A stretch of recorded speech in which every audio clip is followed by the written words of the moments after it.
یه اسپرسو قبل از عصر و شب که تا صبح بتونم دووم بیارم. بچه اینا رو ببین چقدر بامزه است. کیکای کوچولو واقعا هم خوشمزه است. این شکلیه اگه خواستیم بخریم.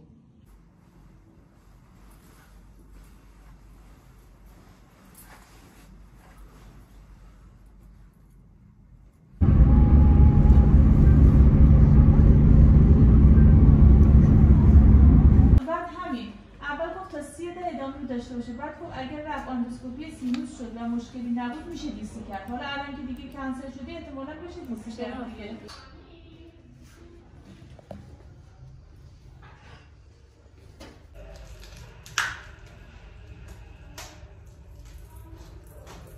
اینا دکستروزه واسه مریضایی که چه صدایی که نمیتونن غذا بخورن، میریزیم که قندشون نریزه.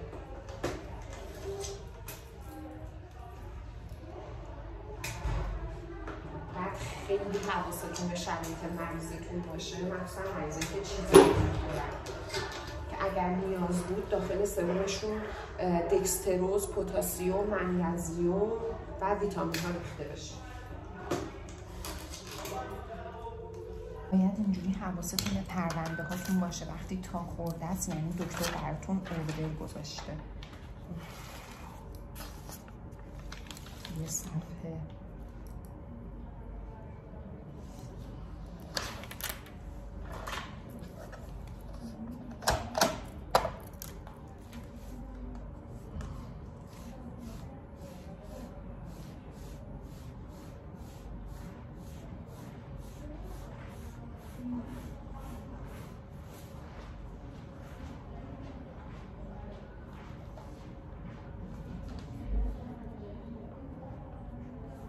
بچه‌ها الان میخوام به یکی از مریضامون خون وصل بکنم به خاطر اینکه هموگلوبینش 5. هموگلوبینی که توی افراد عادی بین 11 تا 15 هستش، واسه این مریضامون 5 و به شدت هموگلوبین پایین خطرناکه. به خاطر همین خیلی تاکید دارم همیشه آزمایش CBC چک بکنین تا متوجه بشین. من خونمو باید با ست فیلتردار بزنم. پیچی برش میگردونم تا هواگیری انجام بشه. هموگلوبین پایین، ضعف، بیحالی، سرگیجه و یه سری علائم دیگه داره که ضعف و بیحالی اصلی ترین عارضه هموگلوبین پایینه.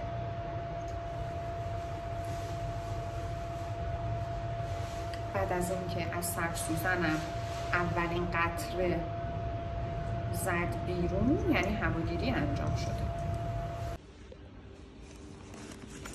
شام دیشبمون لوبیا پلو بود، با خودم اومدم واسه ناهار امروزم. دستپخت خودم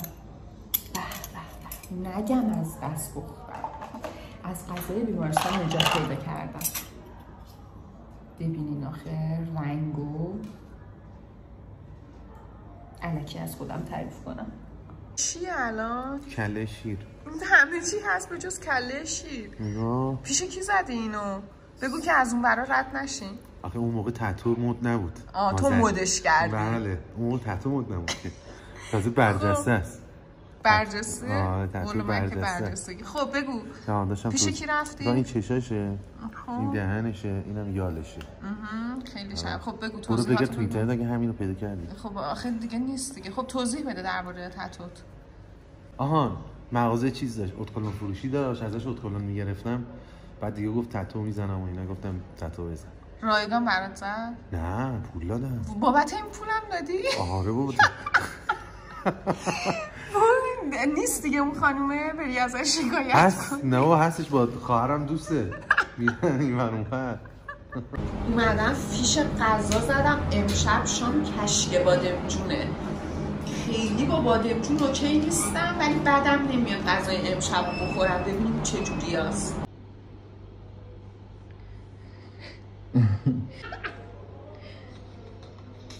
این فیلم اولشه درگیری. این تویی؟ آره اینجا من. صداشو باز کن. داری قمه کشی میکنی؟ آره دیگه. تو کجا؟ حالا اینا اونایی که با من گرفتن. تو کجا قمه؟ ماسکارو چرا اینجوری زدن؟ این قاسم آقاییه. تو سفره خونه قمه کشیده اینها. بودی؟ اعلام می‌کردید و اما دستگیری گرگ صلح. گرگ این چه تصویریه به من بگید؟ گرگی که آقا گل روز تو دهنشه نشونه صلح، نماد صلح، نماد صلح. چیزی گفتم دیگه. گل روزی که ایشون نظرش طبیعیه که در دست گرفته و پیشانی و چشم یک جوانی رو تقریبا به شکلی در آورده که قابل جبران نیستش. نشونه صلح هم متوجه شد. دیدم که رفته زیر این شیر و چسب خورشید مسوا. داره. آره. خب همه رو میگفتی. چی دیگه؟ منم کشیدم زدم تو صورتش چی بود. ترکوندی. آره.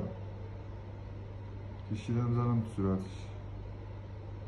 رگ اشک چشمش پیشونی آره رفتی واسه خودش. دیه اونام دادی؟ دیه چشم میخواد که یه دیگه. دیه کامل آره؟ چشم کامل نیست. چشم کامل یه رگه دیگه ولی خب مثلا 140-150 تومن دیگه شده. و الان مثلا مریض شدی تو زندان بودی؟ نه قبلش زندان بودم. و مریض شدی چی شد؟ الان با وثیقه و اینا الان با بیرونی؟ سند بیرونم آره. خب. 6 ماه گذشته. الان با سند آزادم آره.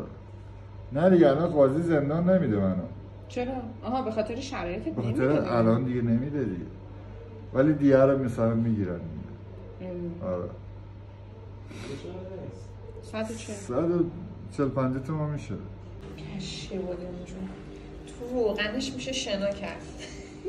بپر تو شنا کن. اصلا یه لقمه از این بخور. چیه؟ گوش خوبیدن. یه لقمه ازش بخور. نه نمیتونم. با کشک بادم جون قاطی میشه.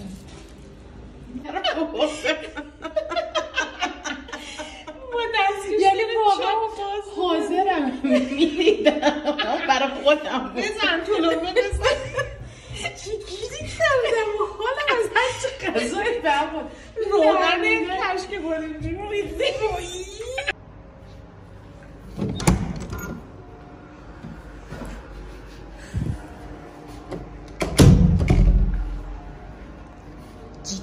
جینگ تایم خواب من شده بالاخره و اومدم یه ذره استراحت بکنم تا ساعت 3 صبح. این شیفت من تایم اول اومدم ساعت 3 صبح که بیدار بشم میرم یه ذره به مریضا سر میزنم، اگه کاری چیزی مونده باشه انجام میدم تا 5 صبح که بعدش برم خونگیری و دارودهی و منتظر تحویل شیفت. بچه‌ها نمیدونم تو محیط زندگی یا کاریتون با آدم‌هایی که یک جورایی از طرف جامعه طرد شدن ارتباط داشتین یا نه. آدمایی که اصولاً ادیکت هستن، آدمایی که بزهکار هستن، آدمایی که حالا مثل این مریضمون کارهای اینجوری ناشایست انجام میدن و بعد هم حتی اگر بابت اون پشیمون هستن از طرف جامعه طرد شده هستن و اینها کم کم به سمت بیماری‌های روان میرن و همیشه اصولا مردم وقتی این آدما رو میبینن، اکثریت مردم خیلی باهاشون ارتباط نمیگیرن، همیشه اینا رو به چشم متهم میبینن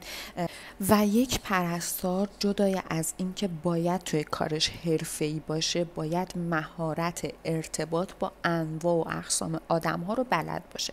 یعنی پرستاری توی شغلش موفقه که بتونه با هر آدمی متناسب و درست برخورد بکنه. یعنی شما نمیتونین با آدمی که عصبیه مثل خودش عصبی و پرخاشگرانه رفتار بکنین، با آدمی که مهربونه همینطور. یعنی شما باید بدونین با هر آدم چجوری رفتار بکنین و بتونین باهاش ارتباط بگیرین و مهمترین بخش از کار یک پرستار میتونه مهارت ارتباطی اون باشه، چون به هر حال شما باید بتونین با بیمارتون ارتباط بگیرید، مخصوصا کسایی که مثل من توی بخشای کار میکنن که مریض هاشون طولانی مدت اونجا بستگن. اگر شما ارتباط درستی با مریض برقرار نکنین هم خودتون اذیت میشین هم مریض. به خاطر هم باید یک ارتباط صحیح با مریض برقرار کنین.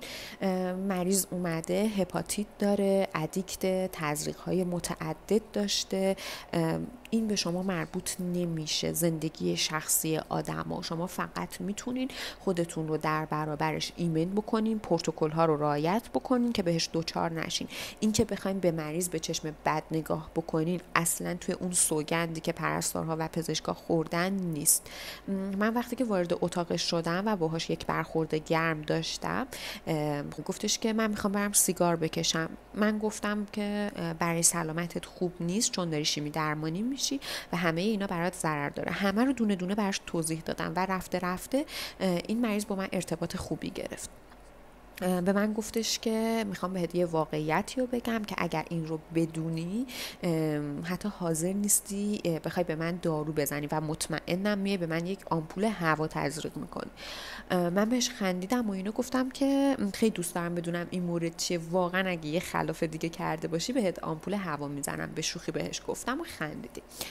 سری بعد که رفتم داخل اتاقش داروشو بهش بزنم، گفتش که بیا میخوام بهت یه فیلم نشون بدم و دقیقاً همون فیلمی رو که دیدیم بهم نشون داد و واکنش من فقط خندیدن بود و به جنبه فان گرفتمش. بعدش که با هم صحبت کردیم گفت فکر کنم تو جزو معدود آدم‌هایی بودی که این برخوردو داشتی و توقع نداشتم. گفتم اگه این فیلمو از من ببینی قطعا دیگه همچین رفتاری با من نداری و من بهش گفتم که بابت کاری که کردی پشیمونی و خیلی پشیمون بود و گفتش که اون کارایی که می‌کردم و اون دورانی که بوده دیگه نمیخوام هیچ وقت بهش برگردم. و منم گفتم اصلا زندگی شخصی تو به من هیچ ربطی نداره. من فقط به عنوان اینکه مریضم هستی و همه پزشکا و پرستارا سوگند میخورن که هر مریضی، هر ملیتی باشه، هر قومیتی باشه، هر کسی باشه، حتی یک آدم معتاد قاتل درب و داغون هم اگر کنار خیابون افتاده باشه و بیارنش بیمارستان، وظیفه همه پرسنل بیمارستان و کادر درمان هست که همه خدمات رو براش انجام بدن و اینجوری نیست که ما بخوایم تبعیض قائل بشیم بین آدم ها.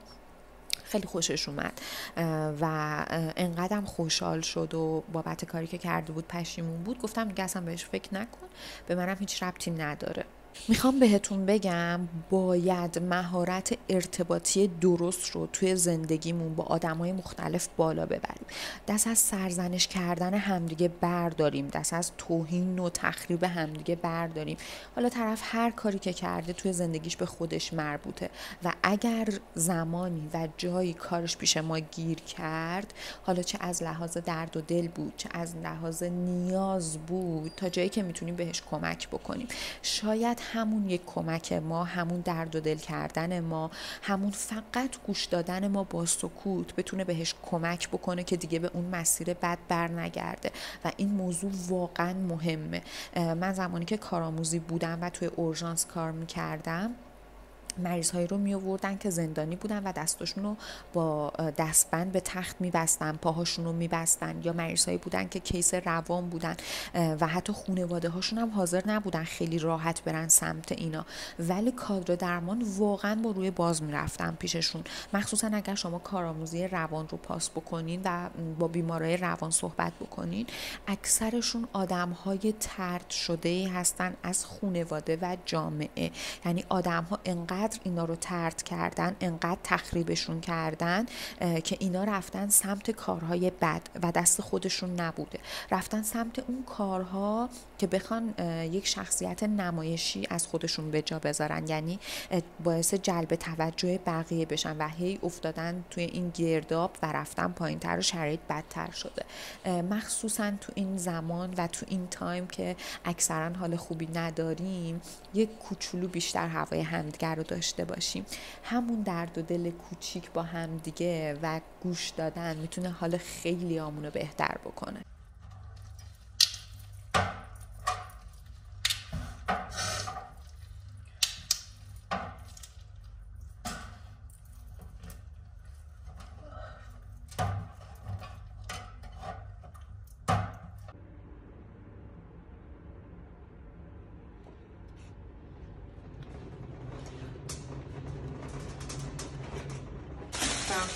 نون تازه